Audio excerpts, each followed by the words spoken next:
Pernahkah kamu bertanya, bagaimana jika sebagian besar hidupmu tidak dikendalikan oleh pikiran sadar? Bagaimana jika keputusan terpentingmu tidak pernah benar-benar kamu pilih? Dan bagaimana jika ada satu otak tersembunyi yang diam-diam menulis arah hidupmu setiap hari? Tarik napas pelan. Rasakan tubuhmu duduk di sini. Karena apa yang akan kita bicarakan bukan tentang teori. Ini tentang sesuatu yang sedang bekerja di dalam dirimu sekarang. Kita tumbuh dengan keyakinan bahwa aku adalah suara di kepala ini, pikiran yang berpikir, logika yang menimbang, kesadaran yang merasa memegang kendali. Tapi coba perhatikan lebih dalam. Seberapa sering kamu bereaksi sebelum sempat berpikir? Seberapa sering kamu mengulang pola yang sama meski sudah berjanji untuk berubah? Marah pada orang yang sama, takut pada hal yang sama, menarik tipu hubungan yang sama, menghindari peluang yang sama, seolah ada sesuatu di balik layar yang menekan tombol sebelum kamu sadar apa yang terjadi. Psikologi modern menyebutnya alam bawah sadar. Neuroscience menyebutnya sistem limbik, ganglia basal, jaringan otomatis. Filsafat timur menyebutnya pola karma batin. Nama boleh berbeda, tapi esensinya satu. Ada bagian dari otakmu yang tidak berpikir dengan kata-kata. Ia berpikir dengan kebiasaan, dengan emosi, dengan memori lama yang tersimpan di tubuh. Dan bagian inilah yang sebenarnya memegang kemudi hidupmu. Bayangkan hidupmu seperti film. Pikiran sadarmu adalah aktor di layar, tapi otak tersembunyi adalah sutradaranya. Aktor boleh improvisasi sedikit, tapi arah cerita sudah ditentukan jauh sebelum kamera menyala. Kamu mungkin berkata, "Aku ingin sukses. Aku ingin tenang. Aku ingin hidupku berubah." Tapi jika sutradara di balik layar masih memegang skrip lama, film itu akan selalu berakhir dengan pola yang sama. Coba ingat satu momen. Saat kamu tahu harus berkata tidak, tapi berkata ya. Saat kamu tahu harus berhenti, tapi melanjutkan. Saat kamu tahu ini bukan pilihan sehat, tapi tetap melangkah. Itu bukan karena kamu lemah. Itu karena otak tersembunyi bekerja lebih cepat daripada kesadaranmu. Ia tidak bertanya, apa yang terbaik? Ia hanya bertanya, apa yang familiar?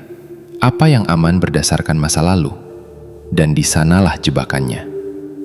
Otak tersembunyi tidak peduli kamu bahagia atau tidak. Ia hanya peduli kamu selamat, berdasarkan definisi lama tentang keselamatan. Jika dulu kamu belajar bahwa dicintai berarti menyenangkan orang lain, maka hingga hari ini, tubuhmu akan tegang setiap kali kamu hampir jujur.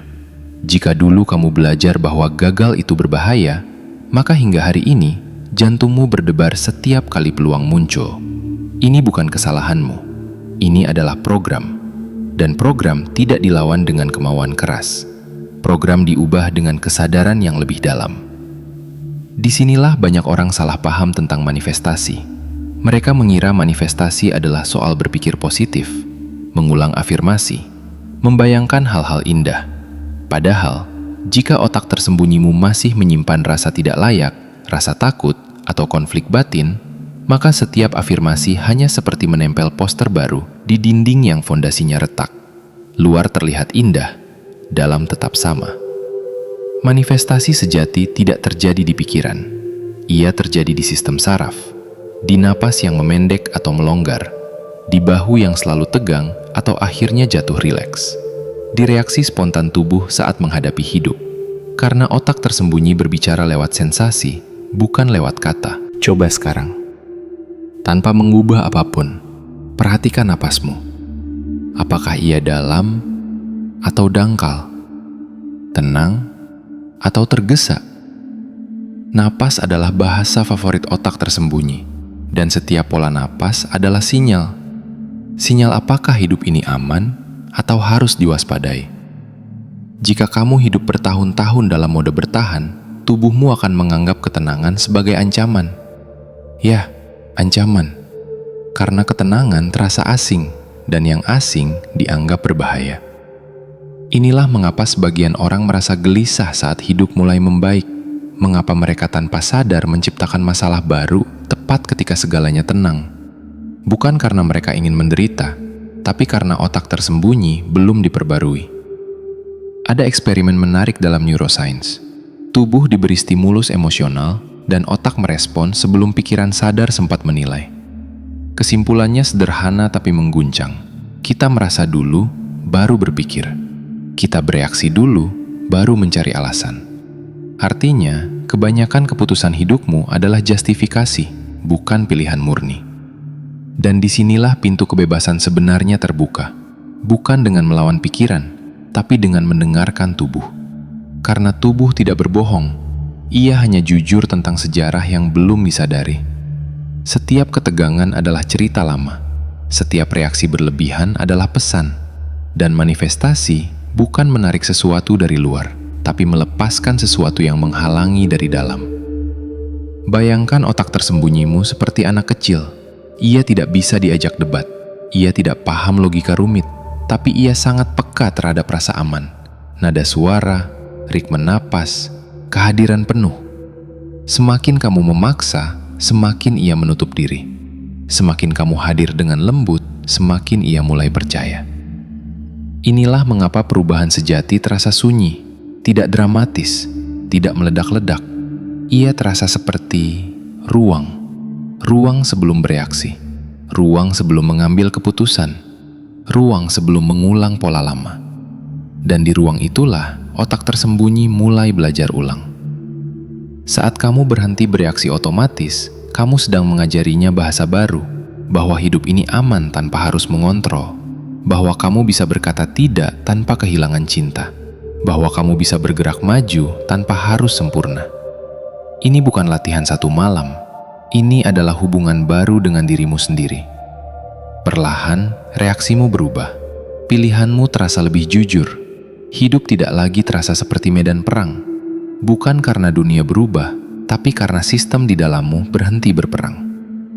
Dan di titik ini, manifestasi berhenti terasa seperti usaha. Ia menjadi konsekuensi alami. Kamu tidak lagi memaksa hidup mengikuti keinginanmu. Hidup mulai merespons keadaan batinmu yang selaras. Bukan karena alam semesta memberi hadiah, tapi karena kamu akhirnya berhenti mengirim sinyal konflik. Diamlah sejenak. Rasakan tubuhmu lagi. Apa yang berubah sejak awal tadi? Mungkin hanya sedikit, mungkin hampir tak terasa, tapi perubahan sejati memang seperti itu. Ia halus, ia tenang, ia nyata.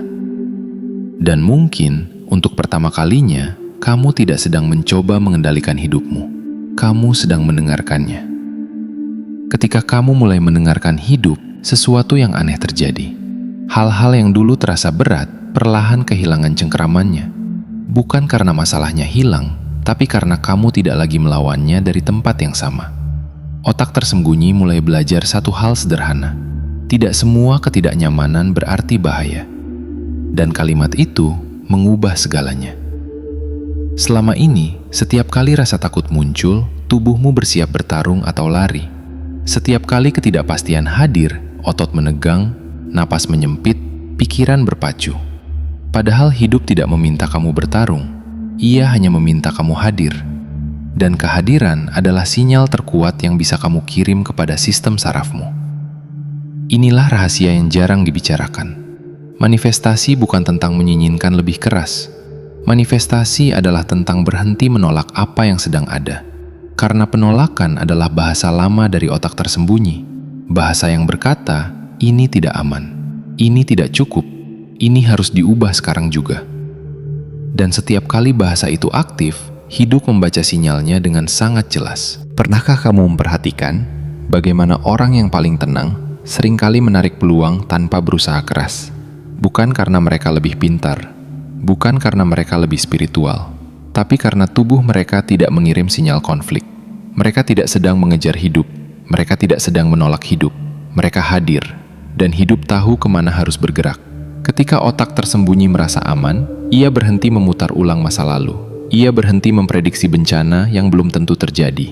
Dan untuk pertama kalinya, energi yang biasanya habis untuk bertahan, tersedia untuk mencipta. Inilah titik di mana kreativitas lahir. Bukan dari ambisi, tapi dari ruang. Banyak ajaran kuno sebenarnya menunjuk ke tempat yang sama. Mereka hanya menggunakan bahasa berbeda, tentang melepas, tentang tidak memaksa, tentang mengalir. Bukan karena hidup itu pasif, tapi karena resistensi internal adalah satu-satunya penghalang sejati. Coba rasakan ini. Saat kamu tidak memaksa apapun, apakah kamu benar-benar hilang, atau justru kamu merasa lebih utuh? Inilah paradoksnya. Saat kamu berhenti mencoba mengendalikan hidup, kamu justru mulai memimpinnya dari dalam. Otak tersembunyi bukan musuhmu. Ia hanya penjaga setia yang terlalu lama bekerja dengan peta lama. Ia tidak butuh diperangi, ia butuh diyakinkan bahwa kamu sudah dewasa sekarang, bahwa kamu bisa bertahan tanpa menutup diri, bahwa kamu bisa merasakan tanpa tenggelam. Dan setiap kali kamu bernapas dengan sadar, setiap kali kamu berhenti sebelum bereaksi, setiap kali kamu memilih kejujuran yang lembut, kamu sedang menulis ulang peta itu. Perubahan ini tidak selalu terlihat dari luar. Orang lain mungkin tidak langsung menyadarinya, tapi kamu tahu, karena ada rasa hening yang tidak ada sebelumnya. Ada jeda di antara stimulus dan respons. Ada pilihan, dan pilihan adalah kebebasan sejati. Pada titik ini, hidup berhenti terasa seperti sesuatu yang harus dimanifestasikan. Ia terasa seperti dialog, hubungan, gerakan dua arah. Kamu mendengarkan, hidup merespons, tanpa drama, tanpa paksaan. Dan mungkin inilah makna terdalam dari kesadaran. Bukan menjadi seseorang yang sempurna, bukan mengendalikan realitas, tapi menyadari bahwa bagian terdalam dari dirimu tidak pernah menentang hidup. Ia hanya menunggu untuk didengarkan. Diamlah sejenak, biarkan semua ini meresap, bukan ke pikiranmu, tapi ke tubuhmu. Karena di sanalah perubahan sejati berakar. Dan dari sanalah, hidupmu mulai bergerak dengan cara yang baru. Tenang, utuh, dan akhirnya selaras.